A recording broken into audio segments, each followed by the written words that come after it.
Hello everyone, my name is Eliana and I'm here to help you revise pediatric meningitis. Meningitis is a common topic in exams, so make sure you go through it before sitting pediatrics or neurology. The plan for today's revision video is we're going to use a case example to go through presentation, investigations, etiology, microbiology, management and complications of meningitis in children.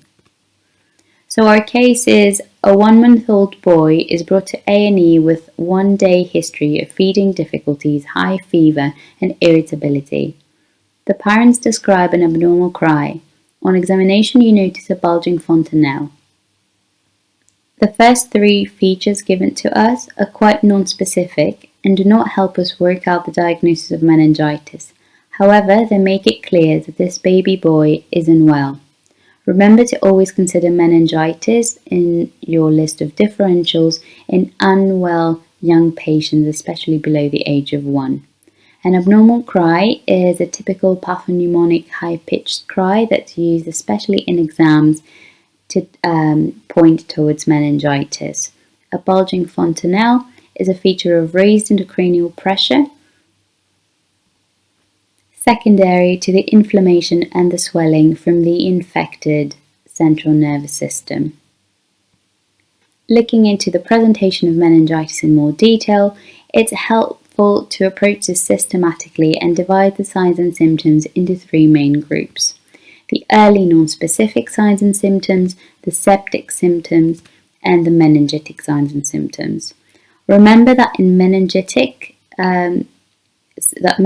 symptoms hold a low diagnostic value in children, and they are the least useful group in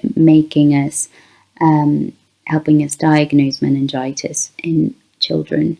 So the early non-specific signs are the most helpful, and they are irritability, lethargy, and difficulty feeding. In terms of signs, fever, seizures, and a bulging fontanelle. We've already talked about. Seizures can happen either because of the high temperature or because of the direct irritation of the brain coming from the infected meninges. Septic symptoms include high fever, cold peripheries, and abnormal colour. A rash is also part of the septic group of symptoms for meningitis. And a petechial non-blanching rash is closely associated with disseminated meningococcal disease.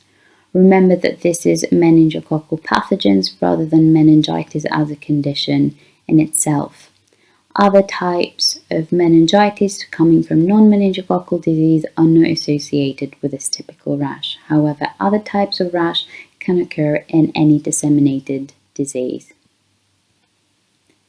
Meningitic symptoms include neck stiffness, photophobia, nausea and vomiting, and the Kerning sign, but remember that these are not as useful for our young patients. Investigations. The most important investigation for a suspected meningitis is a lumbar puncture. Remember to get IV access before you do a lumbar puncture, as a lumbar puncture as a procedure can cause your young patient to become hemodynamically unstable. If this were to happen, you'd want to be ready to intervene quickly. Remember, there are many contraindications when considering to do a lumbar puncture in a suspected meningitis in children, and it's worth remembering these as they are a common topic for exams. Some important contraindications for lumbar puncture include focal neurological signs, DIC, purpura of the skin, and evidence of a suspected brain herniation being near. A good list of evidence that might point towards brain herniation being near would be odd postural breathing, GCS lower than 13, dilated pupils, hypertension, slow pulse, and importantly papilledema. So have a look, as they're worth remembering for exams. Bloods, never forget to do your FBC, use a knees, blood culture and CRP to monitor how the infection is going, but also to have an idea of how spread the infection is. You'd want to look for the source of infection as well, and you'd want to do your nose swabs, your urine culture and stool culture, and virology as well. Do not forget to do a chest x-ray, as pneumococcal causes of meningitis can cause a coexistent pneumonia that you'd want to recognize and treat promptly. So we're going to move to etiology microbiology for meningitis. And there's definitely 3 pathogens that we need to know for meningitis in kids. Each one of them has a couple of distinguishing features that can be used for exams to help you guess what the right answer is. However, in real life, you'd be dependent on a lumbar puncture diagnosis. So a child with symptoms that have sudden onset with a rash, you'd be thinking Neisseria meningitidis. And for your non-immunized patients, you'd be thinking Haemophilus influenza. In case there is coexistent respiratory infection or a skull fracture that can act as an easy access point to your central nervous system, you should be thinking streptococcal pneumonia. Remember, if your question gives you more information that come further down the line from your results of your LP, Neisseria meningitidis is a gram-negative coccus that comes in pairs. Haemophilus influenza is a gram-negative rod, and strep pneumonia is a gram-positive coccus as well. So each one is something different, and it's worth remembering for exams, as these are commonly tested. In neonates, consider E. coli and Listeria as well.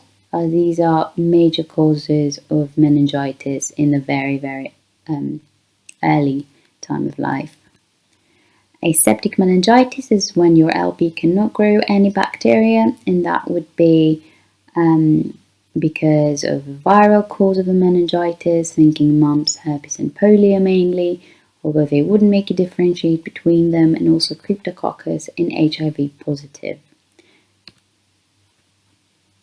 Management is an important chunk of today's revision. So number 1 take-home message is do not let investigations delay your management, and ask for senior help early. If you're in the community and you're suspecting meningococcal disease, remember, give benzylpenicillin IM and send straight to hospital. The dose depends on the age. If you're in hospital, start your empirical treatment first. Start with your A to E assessment and protect the airway, give high flow oxygen, and if in shock, give 0.9% saline, and the advice for children is 20 ml per kg boluses. In terms of antibiotics, you want to divide your patients into 2 groups, the very, very young, less than 3 months of age. And these patients you want to cover with cefotaxime and ampicillin IV. Ampicillin is to cover for Listeria, that, as we said, happens early in the neonatal life. And if your patients are more than 3 months of age, you want to cover them with ceftriaxone IV. Do not forget to give dexamethasone IV with your first antibiotic dose, and this is to reduce the swelling and the inflammation of the brain, to reduce the chances of complications of raised intracranial pressure and brain herniation.